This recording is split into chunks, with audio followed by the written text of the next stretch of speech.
This is Chuck Brocka from Salt in the Valley. Mormon friends, we love you. Frankly, we have some doubts about the Book of Mormon.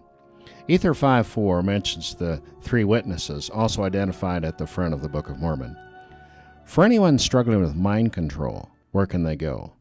It's a tough one because their religion has been the problem all along. One place they can go is to their own books.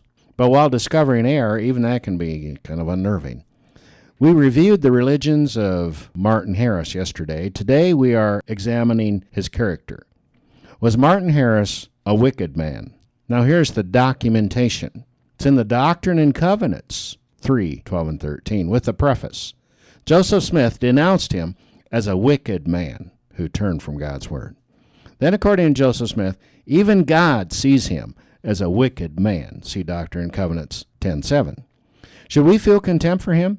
Joseph Smith proclaimed him as so far beneath contempt that to notice him would be too great a sacrifice for a gentleman to make.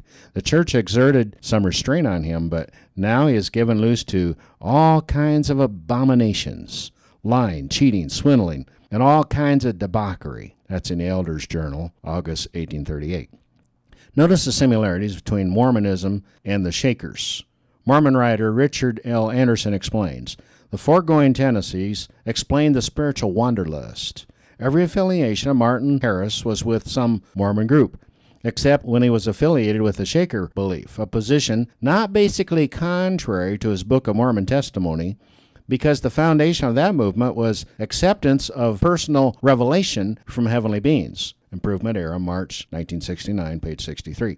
So Martin Harris was gullible enough to follow at least a dozen religions. Any ism, schism, asm, spasm, he's there. And even if we were discussing politicians, I honestly don't know anyone to compare. Does he really stand tall like an Abraham Lincoln of Mormonism? Was Martin Harris really a competent and reliable witness? His wife complained about his mad fits. He had a pursuit for magic and mysticism. The Mormons around him referred to his monomania. And Dr. Storm Roses said, my acquaintance with him induces me to believe him a monomaniac, meaning a mental illness. The Mormons said after he left that he was filled with the rage and madness of a demon.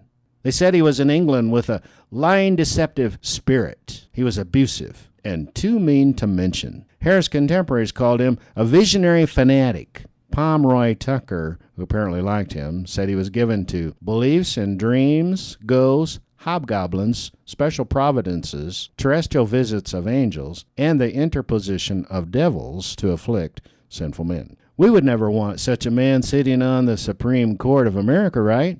But it appears that he would fit right in with some of the wild religion that we see on TV today. You know, dear listener, no dread or fear should ever hinder you from the truth. Do you know what's ironic? Some people have more loyalty to a dead witness than to their living family, and making sure that they are prepared to meet God. Doctrine and Covenants, chapter 3:12 and 13, 10:7. Martin Harris was a wicked man. Are you following him? Well, here's hope. You can be delivered. And that we may be delivered from unreasonable and wicked men, for all men have not the faith. 2 Thessalonians 3:2.